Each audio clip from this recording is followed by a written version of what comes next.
লালমনিরহাটে বেহাল দশা সদর হাসপাতালের। সরকারি স্বাস্থ্য সেবার ভরসার জায়গা হাসপাতাল, তবে এখানে সম্পূর্ণ ভিন্ন চিত্র।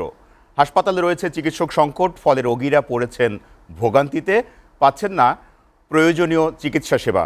লালমনিরহাট প্রতিনিধি খায়রুল ইসলামের তথ্য ও ছবিতে দেখুন ডেস্ক প্রতিবেদন। লালমনিরহাটে 250 শয্যা বিশিষ্ট সদর হাসপাতাল, প্রতিদিন 2000 রোগী ভিড় করেন, কিন্তু জনবল সংকটের কারণে চিকিৎসা পাওয়া কঠিন হয়ে দাঁড়িয়েছে। 250 শয্যার নামে বহুতল ভবন এখনো সম্ভব হয়নি সম্পূর্ণ চালু করা। প্রতিদিন দেখা যায় লম্বা লাইন, ঘন্টার পর ঘন্টা করতে হয় অপেক্ষা, প্রায় প্রয়োজনীয় ওষুধ মেলে না। সঠিক বর্জ্য ব্যবস্থার অভাবে অস্বাস্থ্যকর পরিবেশে থাকতে হচ্ছে রোগীদের। ডাক্তারের যে একটা সেই পরিমাণ আমাদের, সেই তুলনায় আমাদের এখানে রোগীর সংখ্যা বেশি। যে রোগের যে ডাক্তার থাকা দরকার সেই ডাক্তার আমরা তেমনটা ভাবে পাচ্ছি না।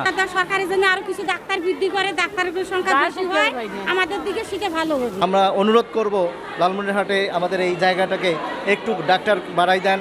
হাসপাতাল কর্তৃপক্ষ জানায় 18 জন মেডিকেল অফিসারের মধ্যে আছে মাত্র 7 জন, আর 25 জন কনসালটেন্টের মধ্যে আছে মাত্র 14 জন।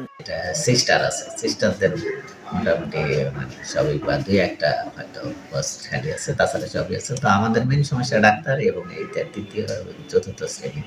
স্থানীয়দের দাবি দ্রুত পদক্ষেপ নিয়ে সদর হাসপাতালের সমস্যা সমাধান করবে সংশ্লিষ্ট কর্তৃপক্ষ।